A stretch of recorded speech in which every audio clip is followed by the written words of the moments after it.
नमस्कार, मी आशिष जाधव हल्लाबोल मध्ये तुमचं स्वागत आहे। काल भारतीय हवाई दलानं पाकिस्तान मधल्या दहशतवादी अड्ड्यांवरती एअर स्ट्राईक केला। त्यामध्ये जवळपास 350 अतिरेकी ठार केल्याचा दावा भारताकडून करण्यात येतोय। त्यानंतर पाकिस्तान सैरभैर झालं। आपल्याला माहिती आहे की पाकिस्तानमध्ये जितकं लोक नियुक्त सरकार महत्त्वाचं आहे त्यापेक्षाही महत्त्वाचं तिथलं म्हणजे पाकचं लष्कर आहे। पाकिस्तानच्या लष्कराच्या हातात तिथलं सरकार आहे। अशा वेळी रिटालिएशन म्हणजे उत्तरादाखल काहीतरी कारवाई पाकिस्तानकडून होईल असं सर्वांनाच वाटत होतं आणि आज सकाळी तसं झालंही। पाकिस्तानची 3 फायटर प्लेन्स F-16 ही भारताच्या हद्दीमध्ये घुसली। नौशेरा सेक्टरमध्ये थोडीशी चकमक झाली आणि त्यामध्ये एकीकडे F-16 हे पाकिस्तानचे लढाऊ विमानं आणि दुसरीकडे भारतीय हवाई दलाची जी मिग विमानं आहेत यांच्यात हवेत चकमक झाली। त्यामध्ये पाकिस्तानचं एक F-16 लढाऊ विमान आपण खाली पाडलं तर पाकिस्ताननी 2 मिग विमानं खाली पाडल्याचा दावा केलेला आहे। भारत सरकार म्हणतंय एक विमान जे मिग विमान आहे ते आमचं बेपत्ता आहे आणि त्यामधले जे पायलट आहेत ते सुद्धा बेपत्ता आहेत आणि पाकिस्तानने असा दावा केलेला आहे की त्यातले जे पायलट विंग कमांडर अभिमन्यू हे त्यांच्या ताब्यात आहेत। तसा व्हिडिओ त्यांनी रिलीज केलाय आणि भारत सरकारच्या वतीनं भारत सरकारचे जे परराष्ट्र मंत्रालयाचे प्रवक्ते आहेत रवीश कुमार यांनी सुद्धा त्याला पुष्टी दिलेली आहे की होय आमचं एक मिग विमान आणि विंग कमांडर हे बेपत्ता आहेत। अशा वेळी पाकिस्तानचे जे पंतप्रधान आहेत इम्रान खान यांनी एक प्रेस रिलीज किंवा प्रेस ब्रीफिंग रिलीज केलेला आहे। एक निवेदन त्यांचं जारी झालेलं आहे। त्यामध्ये ते चर्चेची भाषा करतायत। ते म्हणतायत की युद्ध सुरू करणं सोपं आहे पण थांबवणं फार कठीण आहे। अशा वेळी चर्चेनं तोडगा काढावा। तर हे त्यांचं जे आवाहन आहे याकडे भारत सरकार कशा पद्धतीने बघणार आहे हे बघितलं पाहिजे। पुन्हा एकदा तेच की पाकिस्तान नेहमी दुतोंडी वागत आलेला आहे, 2 तोंडांनी बोलत आलेला आहे। एकीकडे पाकिस्तानचे पंतप्रधान जे लोकनियुक्त सरकारचे पंतप्रधान असतात ते काहीतरी बोलतात पण त्यांच्या बोलण्यातून दिशाभूल केली जाते आणि त्याच वेळी पाकिस्तानी लष्कराकडनं काहीतरी छुपी कारवाई केली जाते आणि म्हणूनच इम्रान खान यांच्या या आवाहनावरती किती विश्वास ठेवावा यावर आपल्याला चर्चा करायची आहे। आणि त्याच वेळी पाकिस्तान कसा युद्धखोर आहे, आज पाकिस्तानने जी युद्धखोरी दाखवलेली आहे त्यावर सुद्धा चर्चा करायची आहे। आपल्यासोबत मान्यवर पाहुणे आहेत आपल्या स्टुडिओमध्ये।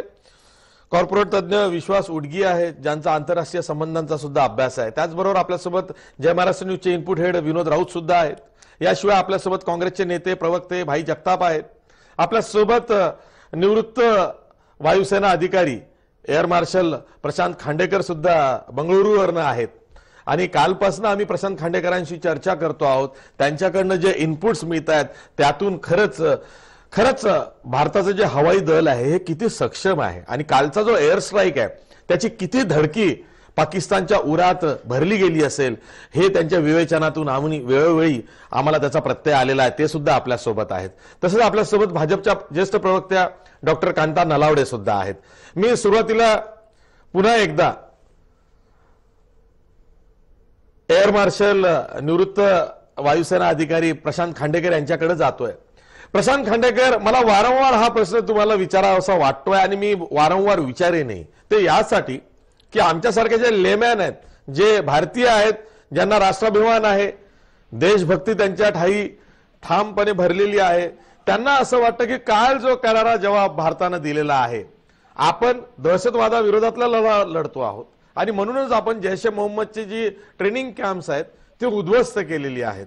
त्या निमित्तानं मला तुम्हाला विचारायचं आहे की आपण जो एअर स्ट्राईक काल केला त्यामध्ये 12 मिराज विमानं पाकिस्तानच्या हद्दीत घुसली, जवळपास 160-180 किलोमीटर पर्यंत गेली आणि 22 मिनिटात ती कारवाई पूर्ण करून ते आपापल्या ठिकाणी म्हणजे ग्वालेर असेल, आग्रा असेल, बठिंडा असेल या ठिकाणी ती सुखरूप परत आली। हे जे सुखरूप परत येणं मिराजचं हेच पाकिस्तानचं दुखणं आहे की मिराज अगदी त्यांच्या हद्दीत पार अफगाणिस्तान पर्यंत जाऊन सुखरूप परत गेलेली आहे। पाकिस्तानची रडार यंत्रणा निकामी झाली होती, पाकिस्तानचं हवाई दल केवळ बघत राहिलं होतं आणि त्यामुळे ही जी काही आग पाखड किंवा ज्याला आपण म्हणूया ना की त्रागा पाकिस्तानी लष्कराचा दिसतोय, तो त्यामुळे दिसतोय? असं आहे की सरप्राईज म्हणजे आश्चर्य हे कोणत्याही युद्धामध्ये त्याला म्हणतात कार्डिनल प्रिन्सिपल्स ऑफ वॉर, की प्रत्येक जेव्हा आपण युद्ध किंवा असे युद्धासारख्या काही ऍक्शन जेव्हा घेतो तेव्हा सरप्राईज एलिमेंट हे फार इम्पॉर्टंट असतं. म्हणजे सरप्राईज म्हणजे चकित करायचं दुश्मनांना किंवा आपल्या अपोजिट लोकांना. तर ह्याच्यात काय झालंय की आपण 3:30 वाजता जे सकाळचा जो टाइम ठरवला आणि दुसरं असं आहे की हा जो प्लॅनिंग असतं हे प्लॅनिंग असं एकदम नाही होऊ शकत की आपण भारतीय वायुसेना, आर्मी, नेव्ही हे काय करतात आहे जेव्हा आपल्याकडे युद्ध नसतं. तर आम्ही सगळे 24 तास 12 महिने आम्ही या युद्धाभ्यास करत असतो. वेगवेगळे आम्ही सिनारिओ असे बनवतो की समजा असं झालं, राजस्थानमध्ये झालं तर काय करायचं, मुंबईच्या साईडला तर काय करायचं, दक्षिणेकडे झालं तर काय करायचं, पूर्वेकडे झालं तर काय करायचं, उत्तर पूर्वेकडे झालं तर काय करायचं. तर असे सगळे आम्ही अशा एक्सरसाइजेस करत असतो आणि त्यामुळेच भारतीय वायुसेना, भारतीय नौसेना आणि भारतीय स्थल सेना हे तिन्ही नेहमीच तयार असतात आपल्या राजकीय लोकांना जे पाहिजे देशाकरता ते करायला. तर ह्याच्यात काय होतं की हे जेव्हा आपण सगळे अशा एक्सरसाइजेस अशा ठरतात तर आम्ही जसं मी आधी सांगितलं की आमचा जो टार्गेट फोल्डर असतात ते टार्गेट फोल्डर्स आपल्याजवळ असल्यामुळे आपण अशी तयारी करतो आणि बऱ्याचदा सँड मॉडेल बनवतात किंवा बऱ्याचदा पोखरणमध्ये किंवा अशा जागी जिथे आपल्याजवळ प्रॅक्टिस करता येऊ शकते. तर जसं इस्रायलवाल्यांनी किंवा अमेरिकन हे लोक जशी प्रॅक्टिस करतात अटॅक करायच्या आधी, तर आपणही तसेच टार्गेट्स असे बनवून आपल्या पायलट्सनाही आणि सगळ्यांना अशी आपण एक थोडी प्रिपरेशन करतो, ट्रेनिंग देतो. सिम्युलेटर ट्रेनिंग पण असतं की ज्यांनी आपण इमेजरी तशी बनवू शकतो. त्यांनी पायलट्सना सगळ्यांना अशी सवय होते की आपण तसे ऍक्च्युअली जातोय. आणि आता ह्याच्यात काय होतं की जेव्हा आपण अशी तयारी करतो तर त्याच्यामध्ये जेव्हा आपल्याला ऍक्च्युअली जावं लागतं तर सगळे आर्मी, नेव्ही, एअरफोर्स सगळ्या लोकांना असं वाटतं ही आपली एक अशीच एक्सरसाइज आहे. आपण जातोय, फक्त फरक आहे की आता ही रिअल आहे, आपण आता ऍक्च्युअली बॉर्डर क्रॉस करणार आहे. तर ह्याच्यामुळे आपली जी प्रिपरेशन लेव्हल असते ती खूप आधीपासून तयार असते आणि त्यामुळे आपण जे काही करू ते अशा प्रकारे करू की ज्याच्यामध्ये आपल्याला रिटॅलिएशन जे होतं किंवा दुसऱ्या पार्टीकडनं जे आपल्याकडे रिस्पॉन्स आपण एक्सपेक्ट करतो त्याच्याकरता आपल्याला त्यांचेही ऍसेट्स माहिती असतात की त्यांचा जो किती आहे, त्यांना किती कुठे डिप्लॉय करायचं आहे तेही माहिती असतं. तर त्यामुळे इफेक्टिव्ह त्यांची पॉवर किती आहे, आर्मी, नेव्ही, एअरफोर्स, ही आपल्याला आपल्या लोकांना सगळ्यांना माहिती असतं, तसंच त्यांनाही माहिती असतं. त्यामुळे काय आहे की पाकिस्तानच्या एअरफोर्स, आर्मी, नेव्ही तिघांनाही माहिती आहे की भारत फारच मोठा आहे आणि सक्षम आहे आणि यांच्याशी आपण असं डायरेक्ट कन्व्हेन्शनल युद्ध असं करू शकत नाही. म्हणून त्यांचे जे अटॅक्स होतील, मी जसं म्हटलं आधी कारगिल सारखं, मी कारगिल असं म्हणत नाही आहे, मी म्हणतोय जसं कारगिल आपल्याला गाफील राहिलो आपण, आपल्याला माहितच नव्हतं की यांचं इतकं सगळं प्लॅनिंग चालू आहे आणि ते प्लॅनिंग केल्यावर त्यांनी तसा तो कारगिलवरती त्यांनी ऑक्युपाय केलं थंडीमध्ये आणि मग जेव्हा आपण परत जायला गेलो बर्फ वितळल्यावर तर आपल्याला ते आश्चर्य वाटलं. तसंच यांचं काहीतरी असं प्लॅनिंग करू शकतात ते, पण आत्ताच्या घडीला त्यांचा जो काही उपाय नाही, फक्त ते असंच छुटपुटची लढाई करू शकतात, 1-2 विमानं टाकली. पण आता काय होईल की आपणही त्यांना सांगू की पुष्कळ झालं, आता याच्याहून जास्त पुढे काही वाढवायचं नाही. कारण एअरफोर्सचं काय आहे ना, फ्लेक्झिबिलिटी, मोबिलिटी आणि फायर पॉवर या 3 पॉवरफुल ऍट्रिब्यूट्स आहे किंवा यांच्या क्वालिटीज आहे ज्याच्यामुळे कुठेही भारतीय वायुसेनेचा उपयोग केव्हाही करता येतो. आर्मी इंचेस मध्ये जाते कारण ते ग्राउंडवर असतात, नेव्ही नॉट्स मध्ये जाते कारण त्यांचे समुद्रात जातात. आपल्याला हवेमध्ये 100 km/h किंवा जसं मी सांगायचं होतं मला एकदा की जनरली ही विमानं सगळी 250 मीटर एका सेकंदात जातात किंवा अराउंड दॅट स्पीड. तर म्हणजे 4 सेकंदात ते 1 किलोमीटर क्रॉस करतात आहे, म्हणजे एका मिनिटात ते 15 किलोमीटर क्रॉस करतात आहे किंवा जास्तच. तर त्याप्रमाणे आपले जे आपले कॅल्क्युलेशन आहे 21 मिनिटं किंवा 10 मिनिटं 5 मिनिटं हे सगळे असतात ते कॅल्क्युलेशन की आपल्याला समजा काही मध्ये कंटिंजन्सी झाली, एक समजा अटॅक बरोबर गेला नाही, तर त्याच्या मागचे जे एअरक्राफ्ट असतात त्यांना ते अटॅक करून ते ऑब्जेक्टिव्ह अचीव्ह करायचं असतं. तर ही जी प्रिपरेशन असते ही खूप रिगरस असते आणि सगळ्या पायलटचं ट्रेनिंग आणि बेस्ट पायलट्स आपण घेतो त्याच्यात आणि तसं आपण याच्याबद्दल ऑपरेशन करतो. आणि ऑपरेशन करताना हा फार मोठा एक असतो पॉइंट की जे आपल्याला सांगितलं जातं की सिव्हिलियन्सच्या कॅज्युअलिटी नको व्हायला, मिलिटरी एस्टॅब्लिशमेंटलाही टच करायचं नाही, सिव्हिल एस्टॅब्लिशमेंट नाही, राजकीय लोकांना नाही. आणि असं करून आपलं जे एक ऑब्जेक्टिव्ह असतं किंवा एम, तर तो अगदी क्लिअरली स्पष्टपणे सांगितला जातो मिलिटरीला की आपण करायचं काय. जसं या गव्हर्नमेंटनी लाईन ऑफ कंट्रोलवर लोकल कमांडर्सना पूर्ण त्यांना स्वातंत्र्य दिलं, तुम्हाला जे करायचंय ते करा. पण हे आपण जेव्हा म्हणतो तर त्यांच्या जो जेवढे फोर्स लेवल आहे, त्यांचा जेवढा एरिया आहे, त्या एरियामध्ये जर त्यांना वाटलं की आपले जे प्रतिस्पर्धी आहे किंवा शत्रू आहे ते काही असे ऍक्शन करतात की ज्याच्यावर आपण रिस्पॉन्स द्यायला पाहिजे, तर त्यांना याच्यात थांबवणार नाही की तुम्ही असं का केलं. तर हे जे फ्रीडम ऑफ ऍक्शन लोकल फोर्सेसना देतात त्यांनी त्यांना मुभा मिळते की ते जेव्हा काही करतील तर त्याला काही कारण राहील आणि ते जस्टिफाय पण करतात. पण एअरफोर्सचं काय आहे की एअरफोर्स हे ऑफेन्सिव्ह समजलं जातं. म्हणजे एअरफोर्स तुम्ही केव्हाही जर आपण आणलं म्हणजे ऑपरेट करायला किंवा युद्धात उतरवलं तर याचा अर्थ तुम्ही युद्धाकडे जाताय असाच अर्थ होतो. आणि कारगिलमध्ये काय झालं, आपण बॉर्डर क्रॉस केली नाही, तर त्यामुळे आपण आपल्याच जमिनीवर आपण हवेपासून जमिनीवर मार करत होतो. तर त्यामुळे कोणत्याच जगामध्ये कोणीच याच्यावर म्हणालं नाही की आपल्या भारताने अतिक्रमण केलंय. पण आता यावेळेस काय झालंय की आपण पाकिस्तानची बॉर्डर क्रॉस केली आणि याच्यामध्ये कोणत्याही देशाला, जसं मी आधी सांगितलं, त्यांचं जे स्वातंत्र्य आहे, त्यांची जी एअर स्पेस आहे, नेव्ही, पाण्याची जागा आहे आणि जमीन, याच्यावर जर दुसऱ्या कोणत्याही देशाचं विमान किंवा शिप म्हणजे हवाई जहाज किंवा पाणडुबी किंवा आर्मीचं कोणतंही व्हेकल जर गेलं तर ते कोणत्याच देशाला आवडणार नाही. म्हणून ही जी रिॲक्शन होती ही रिॲक्शन अशी एक्सपेक्टेड होती.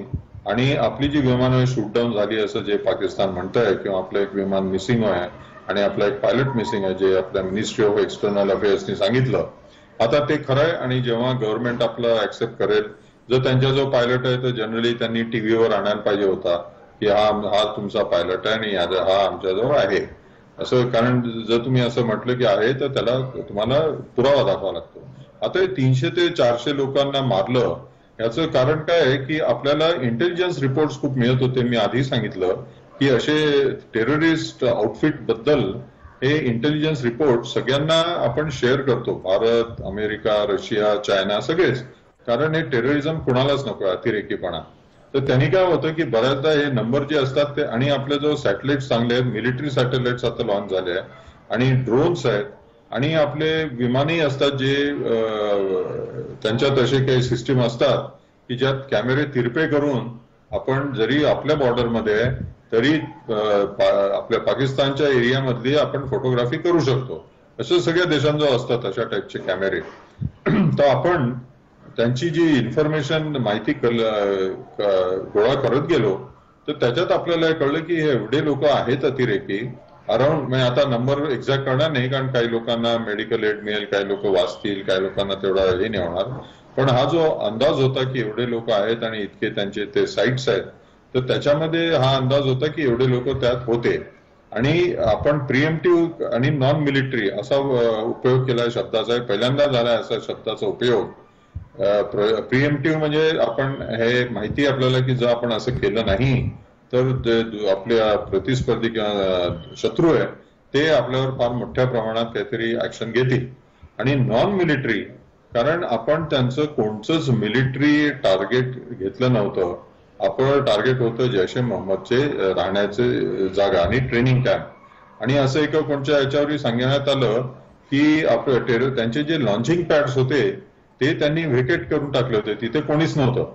तर हे इंटेलिजन्स आपल्याला गॅदरिंग झाल्यामुळे आपला तो खर्च झाला नाही आणि आपलं फार इकॉनॉमिक राहिलं. कारण आपलं प्रत्येक मिशन जे होतं ते सक्सेसफुल राहिलं.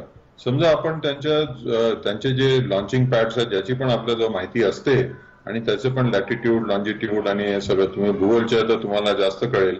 जर त्याच्या सगळे आपल्याला पॅरामीटर्स आहेत आपल्याजवळ तर आपण जर त्यांच्यावर जर बॉम्ब टाकले असते तर काहीच त्यांची हानी नसती झाली. तर हे जे इंटेलिजन्स म्हणून याला म्हणतात इंटेलिजन्स बेस्ड ऑपरेशन, कारण आपला पूर्ण सगळा जो अटॅक केला आपण तो सगळा हार्ड इंटेलिजन्स, ॲक्युरेट विमानं, ॲक्युरेट वेपन्स आणि बेस्ट पायलट्स आणि बेस्ट विमान, तर हे सगळ्याचं कॉम्बिनेशन झालं आणि शत्रू गाफीलमध्ये होता, गाफील राहिला कारण आपण सरप्राईज एलिमेंट होतो. आपला अटॅक झाल्यावर 45 लोक जे गेले त्याच्यानंतर पाकिस्तानला माहित होतं आपण काही तर ऍक्शन घेऊ, पण त्यांना कोणची ऍक्शन केव्हा घेऊ आणि कशी घेऊ ह्याचा ते अंदाज करत राहिले आणि त्यांना कधीच वापरलं नाही की आपण बालाकोट सारख्या जागी आपण असं प्लॅन करू आणि त्या JEMच्या लोकांना आपण काढून टाकू या सीन मधनं. आणि याच्यामुळे काय झालंय की आपला जो देश पूर्ण जगामध्ये भारताचा जो स्टँड आहे, आपण ज्याच्याकरता आपण उभे आहोत किंवा ज्याच्याकरता आपला देश आहे, तर त्याचं सगळ्या देशांना कळतंय की यांनी जे केलं त्याचा म्हणजे ते करेक्ट बरोबर केलं आहे. आणि ट्रम्प सुद्धा म्हणाले की भारत कोणती तरी मोठी कारवाई करणार आहे. याचा अर्थ त्यांना काही डिप्लोमॅटिक चॅनेलमधनं किंवा याच्यामधनं त्यांना सांगितलं गेलं असावं की आम्ही असं काहीतरी करणार आहोत. आणि कारण या सगळे आपल्याला बाहेर येत नाहीत या गोष्टी, पण त्यांचं जे म्हणणं होतं काही दिवसापूर्वीच की भारताला अधिकार आहे, तर याचा अर्थ सगळ्या देशांमध्ये आपलं डिप्लोमॅटिक म्हणजे राजनैतिक रित्या आपण सगळ्यांना सांगितलं होतं की आपण असं काहीतरी करणार आहोत. आपले ऑपरेशनल डिटेल्स कोणीच कधी सांगत नाही. आणि चीन सुद्धा या बाबतीत पाकिस्तानला काही जास्त सपोर्ट केला नाही आहे, कारण टेररिझम त्यांनाही आहे आणि त्यांनाही तो त्रास होऊ शकतो, म्हणून त्यांनी त्यांना सांगितलंय की पाकिस्तानला की तुम्ही हे करा आणि देशांनी आपापल्या लेवलवरती शांतता ठेवा आणि शांततेनेच सगळ्यांना मार्ग आहेत. आणि याच्यात एक हे पण आहे की आपण जेव्हा 2 नेशन थेअरी बनवतो, आपले इंडिया, भारत, हिंदुस्थान आणि पाकिस्तान हे जे बनले, तर याच्यामध्ये काय झालं की पाकिस्तान मधली मिलिटरी शाही असल्यामुळे त्यांच्या इथे ते लोकांचं राहण्याची किंवा हे जे डेमोक्रेटिक आपलं जे लोकशाही असते, सगळ्यांचा वाढ व्हावी, सगळ्यांना सगळं मिळावं, उन्नती व्हावी, देशाची उन्नती व्हावी, हे सगळे जे विचार आपल्या इथे होते आपल्या विजनरी लिडर्स मध्ये, ते तिकडे जास्त नसावेत. त्यामुळे काय झालं की त्यांचा जो उन्नती व्हायला पाहिजे होती, प्रगती व्हायला पाहिजे होती, तशी ती झाली नाही. आणि त्यामुळे काय झालं, त्यांना पैसे फॉरेन एड घ्यायला त्यांनी फक्त हेच पाहिलं की आम्हाला काश्मीर पाहिजे. आणि म्हणून त्यांनी काय केलं, काश्मीर हा एकच मुद्दा ठेवला की ज्याच्याकरता त्यांनी आपलं सर्वस्व ओतलं आणि त्याच्यावर त्यांना तो फॉरेन एड किंवा बाहेरचा पैसा मिळत होता. आणि कोणीतरी जसं आधी म्हटलंय की अफगाणिस्तानचं जे वॉर होतं, ते अफगाणिस्तानचंही फार मजेदार आहे. अफगाणिस्तानला ब्रिटिश लोकांनी सुद्धा त्यांनी त्या अफगाणिस्तानला सोडून दिलं, कारण ते अफगाणिस्तान इतका कठीण आहे तो प्रदेश की त्याच्यामध्ये लोकलच, तिथले जे राहणारे लोक तेच तिथे राहू शकतात. तर तिथे ज्या लोकांनी, म्हणून ब्रिटिशर्स म्हणजे इंग्रज लोक शहाणे होते, त्यांनी त्यांच्याशी काही केलं नाही, त्यांना सोडून दिलं तसंच आणि ते कॅप्चरही केलं नाही, न कधी ते जिंकले त्या अफगाणिस्तानवर. रशियाने जेव्हा प्रयत्न केले तर रशियाची हालत खराब झाली आणि त्यांना खदेडून काढलं आणि त्यांची ती हारच झाली.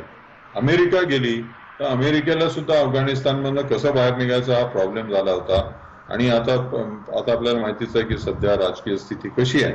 तर याच्यामध्ये त्यामुळे असं म्हणजे मला वाटलं थोडा एक मोठा एक पिक्चर द्यावं, चित्र द्यावं की आपल्या रिजन मध्ये. बरोबर आहे, अगदी बरोबर आहे. आणि त्यासाठी आपली एअर पॉवर ही खूप महत्वाची आहे, ज्याची ताकद काल एअर स्ट्राईक जो भारतीय हवाई दलाकडून झाला दहशतवादी अड्ड्यांवर पाकिस्तानमधल्या, त्यातून संपूर्ण जगाला दिसलेली आहे. आणि आपली जी भूमिका आहे की दहशतवाद खपवून घेतला जाणार नाही, दहशतवाद्यांचा निपात किंवा खात्मा करण्यासाठी भारत कुठल्याही टोकाला जाऊ शकतो. म्हणून बालाकोटची जी कारवाई आहे कालच्या एअर स्ट्राईक मधली, ती अनेक अर्थानं महत्वाची आहे की आम्ही दहशतवादाचा निपात करण्यासाठी, दहशतवाद्यांना मेसेज, एक कठोर असा मेसेज देण्यासाठी ही कारवाई करतो आहोत. आणि त्यामुळेच पाकिस्तान हादरलेला आहे.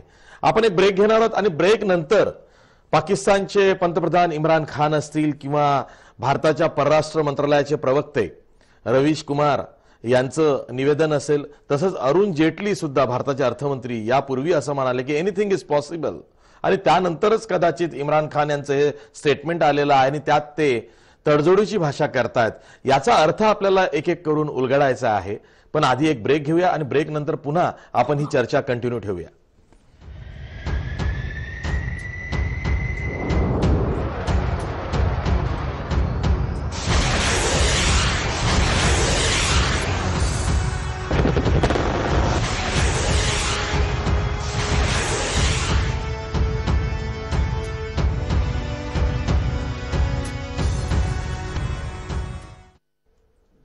ब्रेक नंतर पुन्हा तुमचं स्वागत. तुम्ही बघताय हल्ला बोल आणि पाकिस्तानची युद्धखोरी.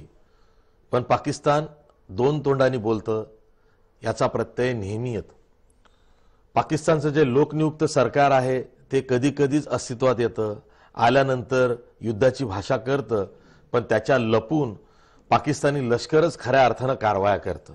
आता पाकिस्तानचे पंतप्रधान इम्रान खान तडजोडीची भाषा करतायत, पण न जाणो पाक लष्कराच्या मनात काही वेगळं असेल तर त्याचाही अंदाज आपण खरंच घेतला पाहिजे. पण दरम्यान एक घडामोड झालेली आहे दिल्लीत, ती तुम्हाला सांगणं फार गरजेचं आहे. ती अशी आहे की जे पाकिस्तानचे भारतामधले उपउच्चायुक्त आहेत सय्यद हैदर यांना परराष्ट्र मंत्रालयानं पाचारण केलेलं आहे. आणि आपल्याला असं कळतंय की जो एक वैमानिक पाकिस्तानच्या अटकेत आहेत असा दावा पाकिस्तानकडून केला गेलेला आहे त्याच्या सुटकेसंदर्भात. त्याचबरोबर इथून पुढे खरंच पाकिस्तानला खुमखुमी आली असेल, युद्धखोरी आली असेल, तर मग पुढं भारताला जर का निर्वाणीचा इशारा जर का पाकिस्तानला द्यायचा असेल तो सुद्धा सईद हैदर यांच्या मार्फत भारत सरकार देणार आहे असं आपल्याला कळतं आहे. ही एक खूप महत्वाची घडामोड आहे आणि या संदर्भातच मला बोलतं करायचं आहे विनोद राऊत यांना, आमचे इनपुट हेड आहेत. विनोद राऊत, जसं मी म्हणालो की सईद हैदर जे पाकिस्तानचे उपउच्चायुक्त आहेत त्यांना पाचारण करण्यात आलेलं आहे. त्यांना भारताची बाजू, भूमिका सध्याच्या क्षणी काय आहे, खरंच युद्धाला जर का पाकिस्तान सामोरं जात असेल तर भारत युद्ध करू शकतं का, भारताची काय भूमिका आहे ही सांगितली जाणार आहे. एक प्रकारचा निरोप या निरोप्याला भारत सरकार देणार आहे. ही घडामोड याकडे कसं बघता? ही घडामोड महत्वाची आहे, अत्यंत महत्वाची आहे. कारण सकाळपासून जेव्हा पाकिस्तानने दावा केला की तुमचे एक पायलट आमच्या ताब्यात आहे, अभिनंदन, जे विंग कमांडर्स आहेत, त्यानंतर रवीश कुमार यांनी पत्रकार परिषद घेऊन ते अधिकृत त्याला दुजोरा दिला की हो आमचे एक जे पायलट आहे ते बेपत्ता आहे. त्यानुसार आपल्याला आता त्यांच्या सुटकेसाठी प्रयत्न करावा लागणार आहे. त्यासाठी डिप्लोमॅटिक चॅनल्स आहेत आणि अजूनपर्यंत सुद्धा पाकिस्ताननी फॉर्मली भारताला या संदर्भात कुठलीच माहिती दिली नाही. आणि ती जेव्हा माहिती येईल त्यानंतर पुढची पावलं उचलता येईल. त्यामुळे आता उच्चायुक्तांना, जे उपउच्चायुक्त आहे त्यांना पाचारण केले आहे आणि त्यांना एक समज देण्यात येईल त्यांच्याकडून जर त्या सगळ्या इन्फॉर्मेशन आहेत त्या फॉर्मली येतात का, ते सगळं त्या सगळ्या प्रोसेस त्यामध्ये होईल. त्यामुळे भारत एक प्रकारे जे आपले विंग कमांडर जे ताब्यात आहे पाकिस्तानच्या, त्यांच्या सुटकेसाठी ही पहिली स्टेप आपल्याला म्हणता येईल. मात्र दोन गोष्टी आता होत आहेत. दुपारी सकाळपासून जे एकदम तणावाचे संबंध झाले होते, एकदम तणावपूर्ण परिस्थिती निर्माण झाली होती. भारताने सीमेलगतचे आणि जे मोठे विमानतळ आहे ते वाहतुकीसाठी बंद केले होते, नागरी वाहतुकीसाठी. ते आता संध्याकाळपर्यंत, जर आता काही वेळापूर्वीच हे सगळे जे विमानतळ आहे हे उड्डाणासाठी मोकळे करण्यात आलेले आहे. दुसरी महत्वाची गोष्ट म्हणजे समझौता एक्सप्रेस सुद्धा आज नेहमीप्रमाणे धावणार आहे पाकिस्तानसाठी.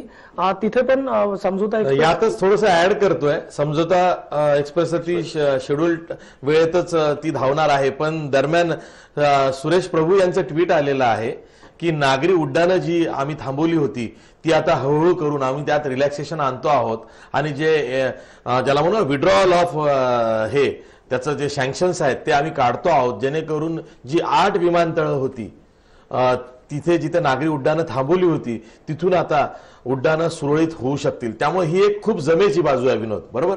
हा, जो तणाव सकाळपासून जो निर्माण झाला होता त्यानंतर जे स्टेप्स उचलण्यात आले होते, सगळे विमानतळ बंद करण्यात आले होते. आता आपण असं म्हणू शकतो, ज्या काही बातम्या येत आहेत समझौता एक्सप्रेस पासून तर विमानतळांचं जे उड्डाणं होते ते पुन्हा सुरू करण्याचं, ओपन करण्याचं हे सगळं धावपट्ट्या. त्यामुळे आपण एक समजू शकतो इम्रान खानचं एक विधान आलं आता. इम्रान खाननी पत्रकार परिषद घेतली त्यांच्या स्ट्राईक नंतर. पहिला पत्रकार परिषद घेतली हे गफूर यांनी, जे मेजर जनरल आहे तिकडचे. त्यानंतर इम्रान खान म्हणजे सिव्हिलियन गव्हर्नमेंटनी ती पत्रकार परिषद घेतली. इम्रान खानची जर पत्रकार परिषद आपण जर बघितली त्याच्यामध्ये वॉर अँड पीस असं त्यांनी हे केलं. पहिले त्यांनी आव्हान दिलं भारताला की तुमचे 2 पायलट आमच्याकडे आहे, आम्ही पण युद्ध हे करू शकतो, तुमची हवाई हद्द तुम्ही आम्ही ज्या रीतीने भारताने वेधली त्या रीतीने त्याच प्रकारे आम्ही त्याला उत्तर देऊ शकतो, सडेतोड उत्तर देऊ शकतो, आणि तुमच्याकडे जे शस्त्र आहे ते आमच्याकडे आहे असे त्यांनी हे करत. शेवटच्या याच्यामध्ये मात्र इम्रान खान यांनी आता शांततेला तुम्ही एक वेळा पुन्हा संधी द्या, दोन्ही देशांनी आता एकत्र यायला पाहिजे, टेबलवर बसायला पाहिजे आणि शांतता वार्ता करायला पाहिजे. त्यामुळे एका रीतीनं इम्रान खान यांनी सुद्धा आता पाकिस्तानला चर्चा हवी आहे. अगदी बरोबर आहे. आपण इम्रान खान नेमकं काय म्हणालेले आहे तेच बघूया. इम्रान खान यांनी जे त्यांचं ब्रीफिंग आहे ते जारी केलेलं आहे, जो व्हिडिओ जारी केलेला आहे इम्रान खान यांच्या स्टेटमेंटचा, तो आपण बघूया. मेरा सवाल ये है हिंदुस्तान हुकूमत से कि क्या जो हथियार आपके पास है और हमारे पास है, क्या हम मिसकैलकुलेशन अफोर्ड कर सकते हैं? क्या हमें इस वक्त सोचना नहीं चाहिए कि ये अगर यहां से एस्केलेट होती है तो ये किधर जाएगी? ना मेरे कंट्रोल में होगी, ना नरेंद्र मोदी के कंट्रोल में होगी. मैं फिर से आपको कहूंगा कि इस वक्त बेटर सेंस शुड प्रिवेल. हमें बैठ के बातचीत से अपने मसले हल करने चाहिए. इम्रान खान निर्वाणीची भाषा बोलतायत. कुठेतरी त्यांनाही माहिती आहे की एकदा युद्ध सुरू झालं तर ना मेरे बस की आहे ना आपके बस की आहे. म्हणजे त्यांना कुठेतरी हेही सांगायचं आहे की माझ्यावर इथं पाकिस्तानमध्ये पाकिस्तानी लष्कर आहे, त्यावर माझा सुद्धा विश्वास नाही आहे. हेच त्यांच्या बोलण्यातून, त्यांच्या एकूणच देहबोलीवरनं दिसतंय. मी भाई जगताप जे काँग्रेसचे प्रवक्ते आहेत त्यांच्याकडे जातोय. भाई जगताप, इम्रान खान काय बोलतोय आपण ऐकलेलं आहे.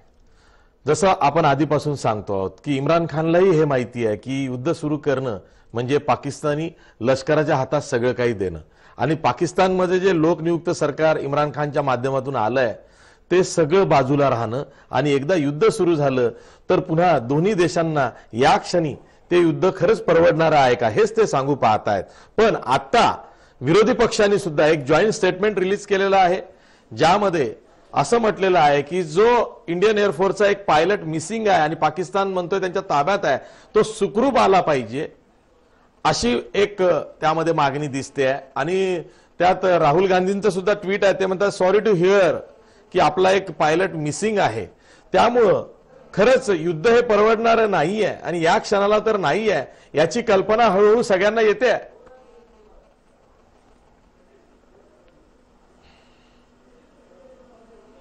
याच्या अगोदरच आम्ही पहिल्या दिवशी ज्या वेळेला काही लोक तावातावाने जेव्हा बोलत होते त्यावेळेला सुद्धा आम्ही ही गोष्ट सांगितली होती की युद्ध हे कोणालाही परवडणारं नाही. आणि त्याबरोबर हे जे काही नुकसान झालेलं आहे भारतीय सेनेचं आणि सीआरपीएफ जवानांचं आणि त्यांची जी शहादत आहे ती वाया जाता कामा नये असं आम्ही पहिल्या दिवशी, अगदी पहिल्याच दिवसापासून राहुल गांधींनी सुद्धा सांगितलं होतं. मीही आपल्या वाहिनीवर होतो किंवा इतर वाहिनीवर होतो, आम्ही सांगितलं होतं.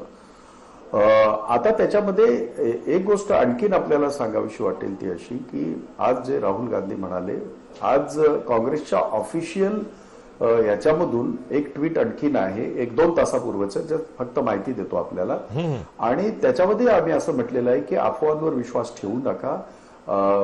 कुठलीही गोष्ट जर अशा पद्धतीने जी होते आहे तर तिची खातर जमा करा आणि त्याच्यावर आपण व्यक्त व्हा. परंतु दुर्दैव असं आहे आशिष की ज्या पद्धतीने काही मंडळी आज जे सोशल मीडियावर व्यक्त होते आणि त्याचा जो काही एक असा प्रोपगंडा करते आहे तर ते काय बरोबर नाही, कारण त्याच्याने हे सगळं वातावरण गढूळ होईल. राहिली गोष्ट आंतरराष्ट्रीय जग किंवा आंतरराष्ट्रीय स्तरावर आपल्याला ह्या सगळ्या गोष्टी आंतरराष्ट्रीय स्तरावरून अगदी कूटनीती म्हणतो तसंच आपल्याला करावं लागेल. आणि जे राहुल गांधी म्हणाले, आम्ही सगळेच म्हणतोय की देशाचे 44 जवान शहीद झालेले आहेत आणि ह्या एअर स्ट्राईक मध्ये आपला जो एक त्या ठिकाणी स्क्वॉड्रन लीडर जो तिथे जी आपल्याला माहिती अभिनंदन. किंवा जी माहिती सगळीकडे जगभर माहीत पडते की तो तिकडे जे केलेलं आहे तर त्यांना ते सुखरूप घरी आले पाहिजेत. तर याबद्दल कुणाच्या मनामध्ये काही शंका असता कामा नये. आणि म्हणून सरकारच्या बरोबर आम्ही राहत असताना सरकारने किंवा सरकारमधले किंवा सरकारचे समर्थक ज्या पद्धतीने आज व्यक्त होतात आहेत ते तितकंसं पॉलिटिसाइज करू नका. फक्त एकच गोष्ट आशिष आपल्या निदर्शनास आणून देतो. ज्या स्क्वॉड्रन लीडर DS हुडा 2016 साली जो उरीचा हमला झाला होता त्याचे प्रमुख होते त्यांनी स्वतः ट्विट केलंय ते जास्त महत्वाचं आहे. ते काय आम्ही केलेलं नाही की सर्जिकल स्ट्राईक असेल किंवा अशा प्रकारचे जे स्ट्राईक असते स्ट्राईक जेव्हा करतं सेना जे पूर्वी होत होते त्याचं पॉलिटिसायझेशन नाही होता कामा. हे पॉलिटिसाइज झालेलं आहे आणि हे फार हे करून सांगितलं जात आहे, रंगवून सांगितलं जात आहे. असं DS हुडांचं ट्विट आहे, आमचं नव्हे. आणि मला असं वाटतं ते फार बोलकं आहे. हे प्रत्येकाने जबाबदारी पाळली पाहिजे कारण हा प्रश्न कुठच्या एका व्यक्तीचा नाही, कुठल्या एका नेतृत्वाचा नाही, हा या देशाच्या याचा अस्मितेचा प्रश्न आहे. आणि तिथे अशा पद्धतीचा आतताईपणा करू नये कुणी अशी आमची माफक अपेक्षा आहे इथे. अगदी बरोबर आहे. फक्त माहितीसाठी भाई की DS हुड्डा हे काँग्रेस पक्षाच्या एका सेलचे आता अध्यक्षही झालेले आहेत. त्यांची काँग्रेस पक्षाबरोबर जवळीक वाढलेली आहे कारण अलीकडेच त्यांनी काँग्रेस पक्षाबरोबर टायअप केलेला आहे. ही पण माहिती या निमित्तानं पुढे गेली पाहिजे. पण नेव्हरदलेस त्यांचं महत्व कमी होत नाही.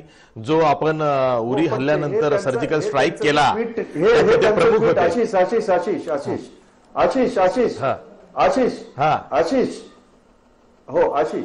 पण हे जे ट्विट होतं ते आत्ताच नाहीये. हे ट्विट त्याचं पूर्वीच आहे. हो, पण त्यानंतर ते काँग्रेस पक्षात आले हे मला सांगायचं आहे. ठीक आहे, तो मुद्दाच नाहीये. तो मुद्दाच नाही. त्यांचं महत्व कमी होत नाही. त्यानंतरच आहे. Yes yes yes. मी कांता नलावडे यांच्याकडे जातोय, भाजपच्या ज्येष्ठ प्रवक्त्या आहेत.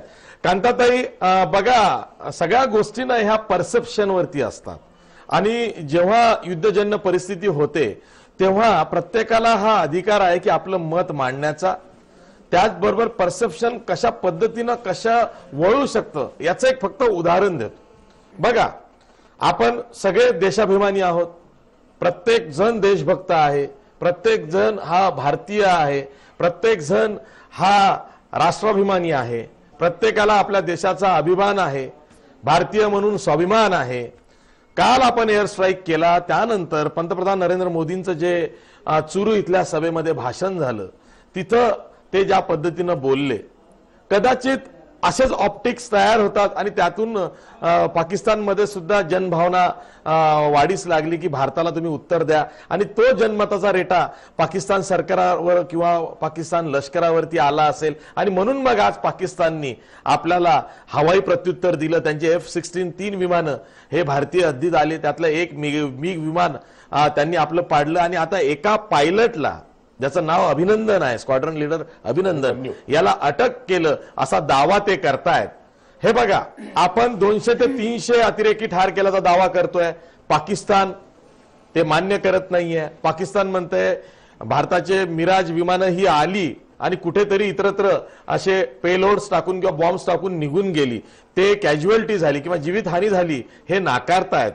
त्याच वेळी पाकिस्तान आता दावा करत आहे की एक पायलट त्यांच्या ताब्यात आहे आणि आता परराष्ट्र खात्याने किंवा परराष्ट्र मंत्रालयाने भारताच्या हे मान्य केलेलं आहे की आमचा एक पायलट आणि मिग बेपत्ता आहे.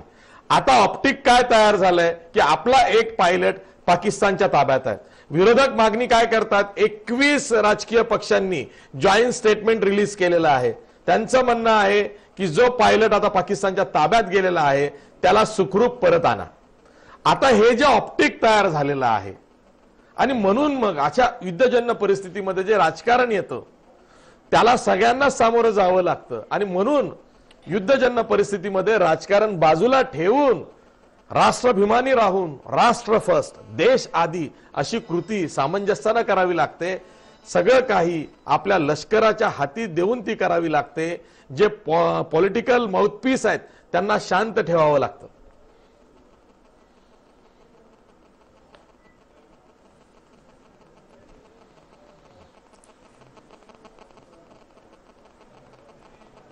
कांताताई.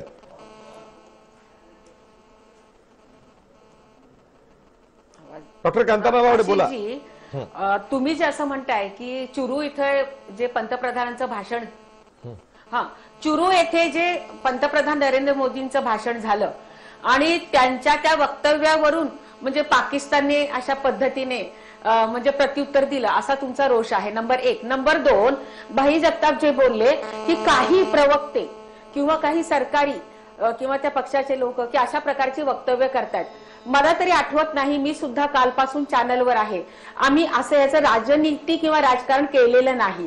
हा सर्व भारतीयांचा विजय आणि भारत देशातल्या प्रत्येक नागरिकाच्या मनामध्ये म्हणजे ज्या पद्धतीने आपल्या 40 म्हणजे सैनिकांना म्हणजे जे शहीद आपले झालेले सीआरपीएफचे जवान, तर त्याचा बदला घेतला पाहिजे त्यांच्या कुटुंबियांनी सुद्धा जे केलेलं होतं. आणि त्याप्रमाणे लगेचच 14 तारखेला झाल्यावर 15 तारखेला लष्करी अधिकाऱ्यांनी पंतप्रधानांना विचारलं आणि त्यांनी लगेचच त्यांना परवानगी दिली, त्यांना स्वातंत्र्य दिलेलं आहे. आणि त्यामुळं म्हणजे हा आपण बालाकोट येथे सर्जिकल स्ट्राईक त्याचं प्रत्युत्तर म्हणून आपण त्या ठिकाणी म्हणजे आता काल केलेलं आहे. आता त्याच्यानंतर भारतीय पाकिस्तानी पंतप्रधान म्हणजे बिथरलेले आहेत आणि त्याच्यामुळं त्यांनी आपल्याला एक धमकी देण्याचा प्रयत्न केला किंवा आम्ही योग्य वेळी त्याचं प्रत्युत्तर देऊ असं म्हणत त्यांनी त्यांची ती 3 विमानं म्हणजे आपल्या हद्दीमध्ये घुसवण्याचा प्रयत्न केला. आपण ती म्हणजे आपल्या म्हणजे सैन्याने त्यांना पिटाळून लावले, परंतु त्यातलं एक त्यांचं F-16 हे विमान पाडण्यामध्ये आपल्या म्हणजे सैनिकांना म्हणजे यश मिळालेलं आहे. आता त्यांनी जो आपल्यावर म्हणजे हल्ला केलेला आहे जर आपण पाहिलं तर त्या ठिकाणी आपल्या लक्षात येईल की त्यांनी आपण जो हल्ला केला त्याच्यात त्यांच्या 5 लष्करी चौक्या आपण उद्ध्वस्त केलेल्या आहेत. परंतु पाकिस्तानी ज्या पद्धतीने हल्ला केलेला आहे सामान्य नागरिकांना बचावासाठी आपल्या हातामध्ये त्यांनी धरलेले आणि आपण अशा पद्धतीने त्यांच्यावर हल्ला केलेला नाही. आणि मुळात तिसरी गोष्ट, अशा पद्धतीचं आम्ही सुद्धा राजकारण करू इच्छित नाही, पंतप्रधानांना सुद्धा त्याचं राजकारण करायचं नाही. कारण त्यांनी जर आपल्याला कल्पना असेल, तुम्ही त्या भाषणाचा फक्त उल्लेख करताय, परंतु हा सर्जिकल स्ट्राईक झाल्यानंतर नरेंद्र मोदींचं हे ट्विट आहे किंवा त्यांनी सांगितलेलं आहे की या घटनेचं कोणीही राजकारण करू नये किंवा राजकारणासाठी याचा वापर करू नये, हे त्यांनी ट्विट केलेलं आहे. आता त्या भाषणाचा संदर्भ घेऊन पाकिस्तान चिडलं म्हणजे हे पटत नाहीये. पाकिस्तान का चिडलं तर ज्या पद्धतीने आपण सर्जिकल स्ट्राईक केला आणि त्यांना धक्का दिला. आणि आता आपण पाहतो आहोत की म्हणजे त्यांनी सांगितलंय की आम्ही चर्चेला तयार आहोत. ते कधी? जेव्हा जेटलीजींची पत्रकार परिषद ऐकल्यानंतर की जर का अमेरिका पाकिस्तानमध्ये घुसून ओसामा बिन लादेनला जो दहशतवादी होता त्याला मारू शकते तर आम्हालाही काही अशक्य नाहीये. म्हणजे एका अर्थाने आणि आता इम्रान खान आपण पाहिलं की त्यांच्या पत्रकार परिषदेत त्यांनी असं म्हटलेलं आहे की आपण चर्चा करू शकतो.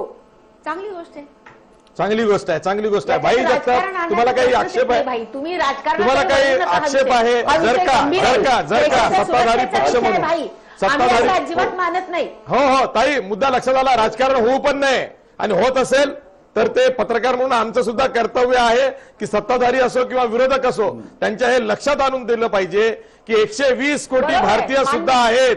युद्ध हे परवडणारं नाहीये कोणाला. अगदी बरोबर आहे. यस भाई जगताप, प्रश्न हा आहे की 21 राजकीय पक्ष एक स्टेटमेंट जारी करतात आणि सरकारवर अशा वेळी दबाव आणतात की जेव्हा युद्धजन्य परिस्थिती सीमेवर आहे.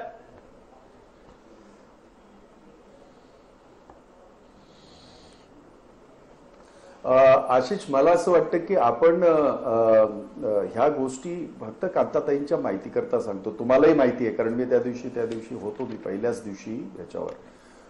दिवशी ज्या दिवशी स्ट्राईक झाला त्या दिवशी भाजपच्या अनेक कार्यकर्त्यांनी सोशल मीडियावर आता स्ट्राईक केलेला आहे, आता आत घुसायला आम्हाला संधी आहे आणि तुम्ही नरेंद्र मोदींना परत निवडून द्या, अशा प्रकारचे अनेक व्हायरल झाले.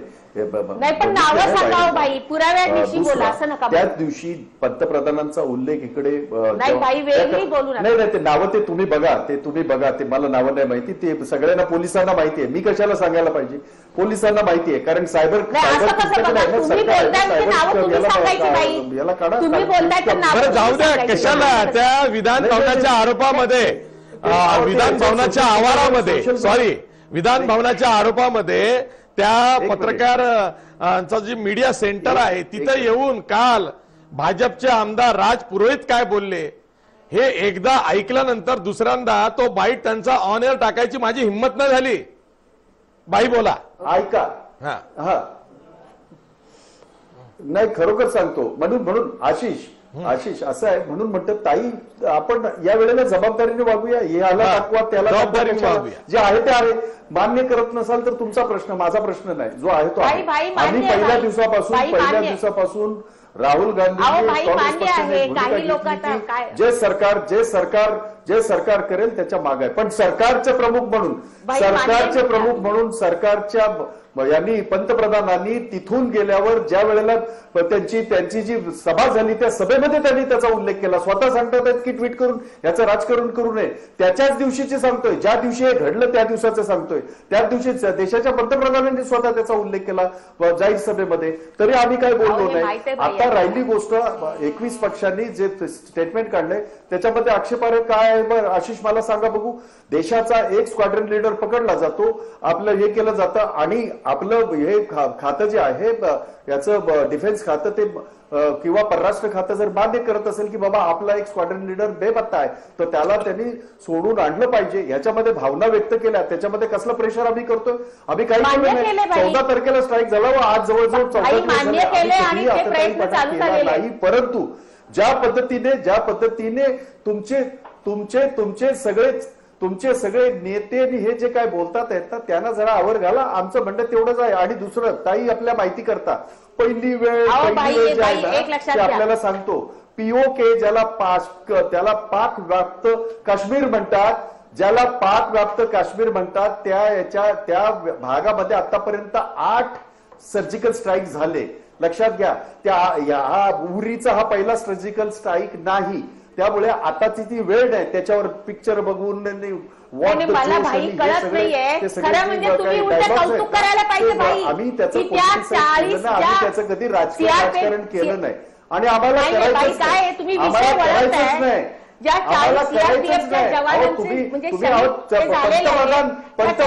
पंतप्रधान कसं शूटिंग करू शकतात? शूटिंग कसं करू शकतात? जवानांची माहिती सांगतात. 44 जवान तिथे शहीद झाले आणि देशाचे पंतप्रधान तिकडे शूटिंग करत होते. काय सांगताय तुम्ही? की ज्या पायलटला त्यांनी पकडलंय त्याला आणण्याचे प्रयत्न सुरू झालेले आहेत आणि आपल्या ठीक आहे. खरं तर राजकारण याचं होता कामा नये. आम्ही विश्वास उडगी यांना बोलतो करतोय. विश्वास उडगी राजकारण खरंच होता कामा नये. पण अशी परिस्थिती आहे ना की इम्रान खानही म्हणतायत की निवडणुका तोंडावर आहेत म्हणून पाकिस्तानला वेठीस धरलं जात आहे. मला ते सगळं बाजूला ठेवा. निवडणुका तुर्तास बाजूला ठेवा. देश आधी मग निवडणुका अशीच भूमिका आज प्रत्येकाची आहे. केली ना अशीजी नाही ना. ऐका की ताई कुठेतरी काही ना काही धुवा उठता आहे तो तुमचं आत्मपरीक्षण आपण सर्वांनीच केलं पाहिजे. जर का आता कोणी कशाचं राजकारण केलं कधी केलं याचे पुरावे आता टीव्ही चॅनलच्या पडद्यावरती सर्वत्र उपलब्ध आहेत. त्यामुळे आपण हा विषय चर्चेला घेऊच नकोया. आज तर नक्कीच नाहीये. मी विश्वास उडगी तुमच्याकडे शेवटी यासाठीच येतो आणि अगदी थोडक्यात तुम्ही उत्तर द्या. ते हे आहे की हे बघा आज परिस्थिती हाताबाहेर जाता जाता कुठेतरी नियंत्रणात दिसते आहे. त्याच्यासाठी पुढाकार हा इम्रान खाननीच घेतला. हे त्यांनी सिद्ध केलेलं आहे कारण तो स्वतःहून पुढे आलेला आहे आणि त्यांनी चर्चेची भाषा केलेली आहे. त्याच्या आधी अरुण जेटली जे देशाचे नंबर 2 मंत्री आहेत, कधी त्यांचा रोल काय असतो म्हणजे ते अर्थमंत्री आहेत पण ते संरक्षण मंत्री म्हणूनही बोलू शकतात. त्यांच्या वक्तव्यांवरनं त्यांचं मंत्रिमंडळ कळत नाही कारण ते नंबर 2 मंत्री आहेत. ते काय म्हणाले की एनिथिंग इज पॉसिबल. आणि आता कांताताई सुद्धा म्हणाल्या की अरुण जेटली बोलल्यानंतर मग इम्रान खाननी ही नरमाईची भूमिका घेतली. तुम्ही इम्रान खानच्या वक्तव्याकडे कसं बघता? इम्रान खान एक चांगले क्रिकेटर आहेत हे ठीक आहे पण आता पंतप्रधान म्हणून त्यांनी अधिक रिअलिस्टिक पोझिशन घेतली असं मला वाटतं.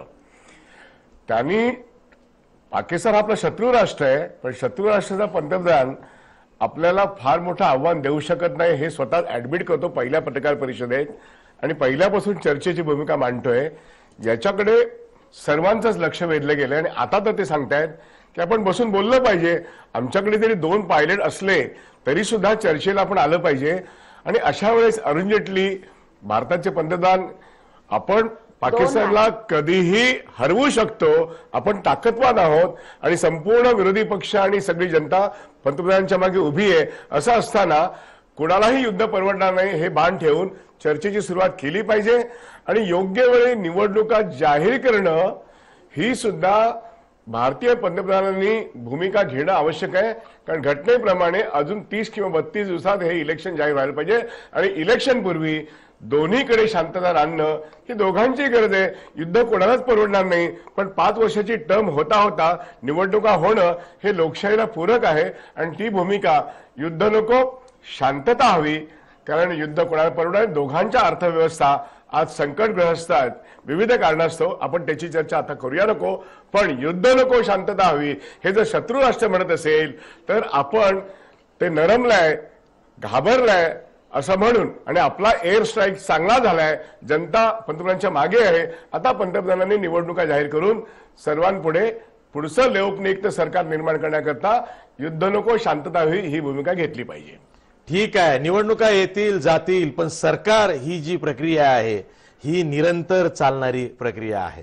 सरकारमध्ये जो सत्ताधारी पक्ष होतो तो ठीक आहे, निवडणुका तोंडावर असताना युद्धजन्य परिस्थिती भारत पाकिस्तानमध्ये तयार होते आहे, पण समेट सुद्धा घडून आणता येतो. आणि आता असं झालेलं आहे ना की आंतरराष्ट्रीय समुदायाचा जो दबाव आहे, जो दबाव गट वेगवेगळे कार्यरत असतात, वेगवेगळ्या कारणासाठी वेगवेगळ्या पातळीवरती कार्यरत असतात, त्यांचा जो दबाव आहे तो दोन्ही देशांवरती आहे. आणि अशा वेळी युद्ध हे कोणाला परवडणारं नाही. एअर टू एअर कॉम्बॅट झालंय ठीक आहे, पण आपला एक पायलट जर का पाकिस्तानच्या अटकेत असेल, ताब्यात असेल, तर त्याला सुखरूप परत आणलं पाहिजे.